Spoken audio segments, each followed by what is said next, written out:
তো আজকের এই সম্বর্ধনা অনুষ্ঠান উচ্চ সম্বর্ধনা অনুষ্ঠানে উপস্থিত আছেন আজকের সভার সম্মানিত সভাপতি, আজকের সভার সম্মানিত প্রধান অতিথি এবং আমাদের অনুষ্ঠানকে সুন্দর করার জন্য বিভিন্ন জায়গা থেকে আমাদের কুলাউড়ার বাইরেরও অনেক মানুষ এসেছে আমাদের অনুষ্ঠানকে সুন্দর করার জন্য।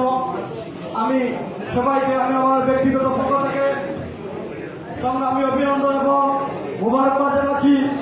সম্মানিত উপস্থিতি, এখানে বলা হচ্ছে যে আগামীকালকে সবার কাছের প্রায় বক্তব্য সংক্ষেপ করার জন্য, তাই আমি সবার নাম না নিতে পারায় দুঃখ প্রকাশ করছি। কিন্তু আমরা তো প্রবাসী, আমাদের মনে অনেক কথা থাকে, আমরা অনেক কথা ইচ্ছা থাকা সত্ত্বেও দেশে গিয়ে বলতে পারি না। কিন্তু আমরা এই কুলাউড়া মানুষের নেতাকে আমরা কাছে পেয়ে আমরা অনেক আনন্দিত হয়েছি এবং আমরা এই নেতাকে পেয়ে আমি একটি কথা বলতে চাই, শ্রদ্ধেয় নেতা, আপনি আপনার বিভিন্ন জায়গায় যাওয়ার সুযোগ আছে, কিন্তু আমরা জানি, ছোটবেলা থেকে জানি এবং শাহী নামে একটি চমক যা গত নির্বাচনে অনেক বড় বড় নেতাও আপনার কাছে হেরে গেছে। কারণ বর্তমান ক্ষমতাসীন দল আওয়ামী লীগ, সেই আওয়ামী লীগের প্রতীক হচ্ছে নৌকা মার্কা। আপনি এক রাষ্ট্রের মধ্যে আপনি নৌকা নিয়ে এসে কুলাউড়াবাসীকে অবাক করে দিয়েছেন। তাই আমি বলবো, আগামী জাতীয় সংসদ নির্বাচনে যদি আপনি আল্লাহর হুকুম হয় আপনার তো আশা, আমরা চাই আপনি আবার সংসদে ফিরে যান।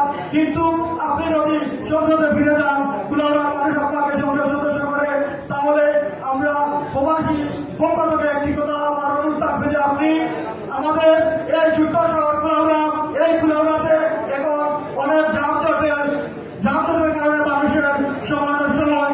আপনি একটা অনুরোধ করবো, আপনি এই যে গাড়ি বাজারে এবং মহিলাকাজের লোকের গাড়িগুলো চলাচল হয়, সেই গাড়িগুলার বিভিন্ন মাধ্যমে একটা ওভারব্রিজ, আমি বলবো যে তখন বাজার থেকে জুড়ির সামনে একটি ওভারব্রিজ করে সেই বড় বড় গাড়িগুলি যাতে অন্য রাস্তার ব্রিজের মাধ্যমে যায়, তাতে আমাদের গ্রামের যানজট, আমাদের ছোট ছোট যে গাড়ি, সেই যানজট থেকে আমরা রেহাই পাবো। আমি চাই আমাদের এই গ্রামায় আওয়ামী লীগ বলেন, বিএনপি বলেন, সবাই কিন্তু নেতা, আমরা দেশে গিয়ে কোন নেতা ছায়া চলে থাকবো আমরা ভেবে পাই না, তাই বলে বসে থাকি। আমি চাই আমাদের কুলাউড়ার মাটিতে একজনই নেতা থাকুক, আর সেই নেতা কুলাউড়াতে পাওয়া রাখার পর যে যারা নেতাই দাবি করে না কেন, তারা যেন আপনাকে দেখে এসে বলে আমাদের নেতা এসেছে, তখন আর এই কুলাউড়াতে কোনো গ্রুপিং থাকবে না, কুলাউড়াতে কোনো উশৃঙ্খল থাকবে না, কুলাউড়াতে সবাই নেতা পাবে না। আমরা এই কুলাউড়ার মানুষ আজ বাংলাদেশ উন্নত মহাসড়কে দাঁড়িয়েছে, আজ বাংলাদেশের মানুষ উন্নয়নের মহাসড়কে দাঁড়িয়েছে, কিন্তু আমরা কুলাউড়ার মানুষ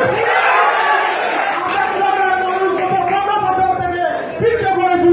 তার কারণ হচ্ছে কি, এই কুলাউড়ার মানুষের গ্রুপিং এর কারণে আমরা কোনো মনোনীত পাই না। আমরা কোনো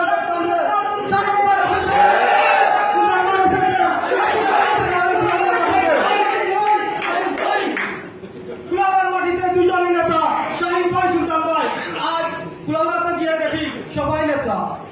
তাই আমি আপনার কাছে একটি অনুরোধ করবো যে ছোট নেতা, আপনারা ক্ষমতা আসেন, আপনাদের নেতা মানে সবাই জন্ম হয়ে থাকে, আর এই কুলাউড়া পিছিয়ে পড়া কুলাউড়া